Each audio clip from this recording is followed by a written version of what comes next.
Okay, friends, welcome back. If you're just tuning in with us, you're listening to Ebb and Flow. We're engaged in theoretical, philosophical, or theological discussion so that we might change and grow. Hello again, this is Tracie'e, your host of the Ebb and Flow Show, and we're continuing our series on the human abilities. And in this segment, we'll focus more on the power of the spoken word. We said that most people are born with a marvelous ability to live life full of harmony, balance, and fulfillment, but an estimated 98% of Earth's population operate in their day-to-day lives not experiencing true harmony, true balance, or true fulfillment. I received a call a few weeks back from a listener, friends, who said that they heard the broadcast on the power of words and they could really benefit from hearing it again this week. One person said that they wanted to hear it again because they were thinking of revamping the words of their employee evaluations that they recently adopted in the workplace.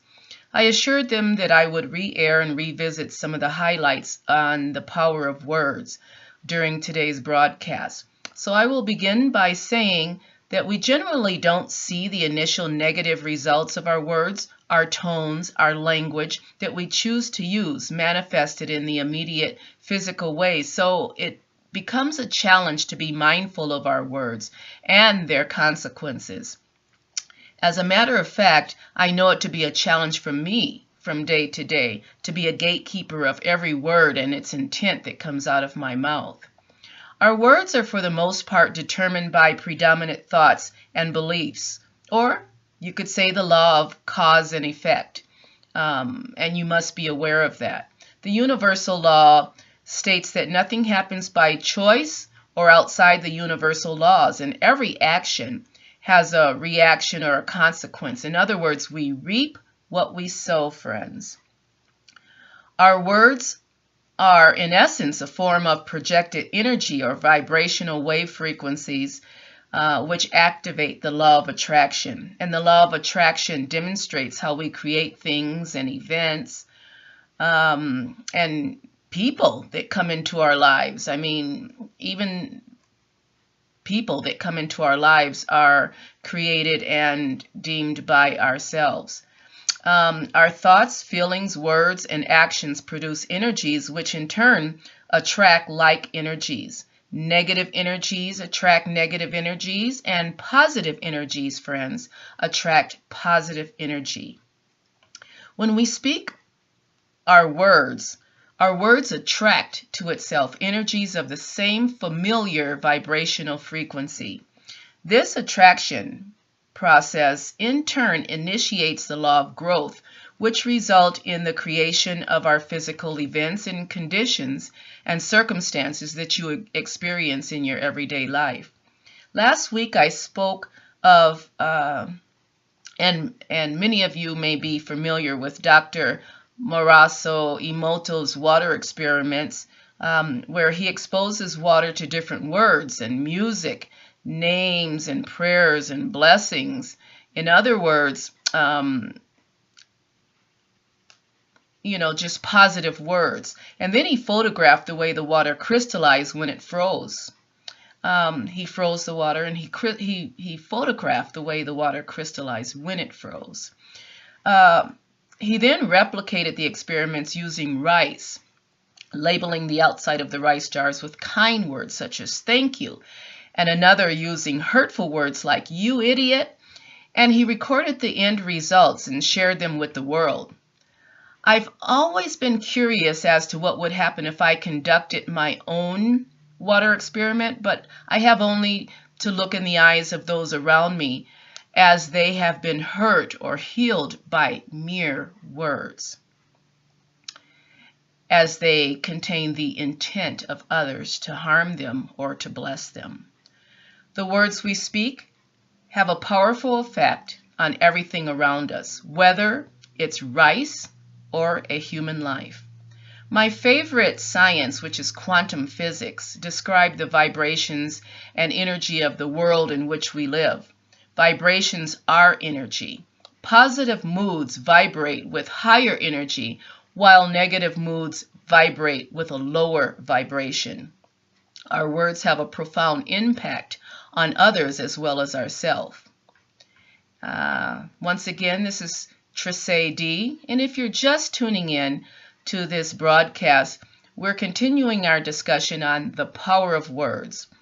And we said that the words that we speak have powerful effect on everything around us. Positive words generate, with good intentions behind them, nurture and encourage and generate positive energy, while negative words with negative intention and emotions literally rot and destroy, as we talked about the rice in the previous segment. An example of this is knowing someone who, when entering a room, seems to light up the room, or on the other hand, someone who has the ability to suck the very air out of a festive atmosphere just by their presence alone in this room.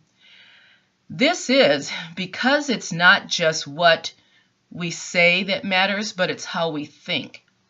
Our lives are a result of our most common thoughts and are always examples of how positive and negative energy extends far past our use of it in practical manners, as our cell phones, our cars, lighting our homes, and cooking our food. So once again, our lives are a direct example of how positive and negative energy extends beyond just our cell phones, our cars, and lighting our homes and cooking our food. Once again, you don't have to say a word in order to come into a room of a festive atmosphere and just suck the life out of the very atmosphere. Remember, if you habitually think great things of yourself and others, the world around you, then you add to the greatness and the nurturing, and you nurture the world around you. Once you have a thought that produces happiness, your energy or your neural system responds by aligning with your spirit or your higher aspect of yourself. Experiences of joy from the past and present come flooding towards you, adding to the joy that you're already experiencing at that moment. It's the same with anger or sadness. A little sadness can bring forth a flood of sadness, friends, especially from the past. So whether we produce thoughts that make us feel good, quote unquote, or produce thoughts that make us feel bad, we're attracting similar energies to ourselves. If you habitually complain and criticize and find the negative in others and in most things, then you are, in essence, rotting the rice. So change your thoughts and you change your world.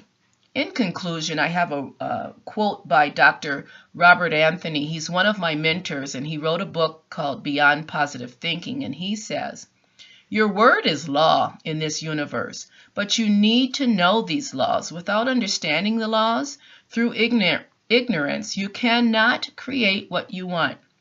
The laws are impersonal, just like sunshine. If you're standing in the sun, you receive the warmth and healing benefits of the sun's rays.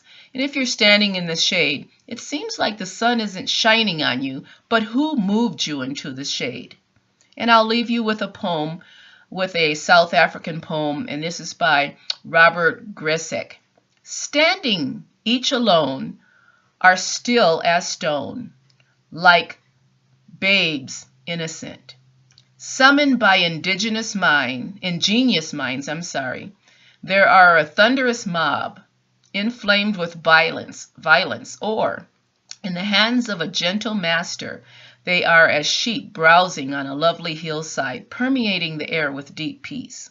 Words are truly a life maker or breaker. Bring hope and comfort, or cause one to forsake enduring values for the transient.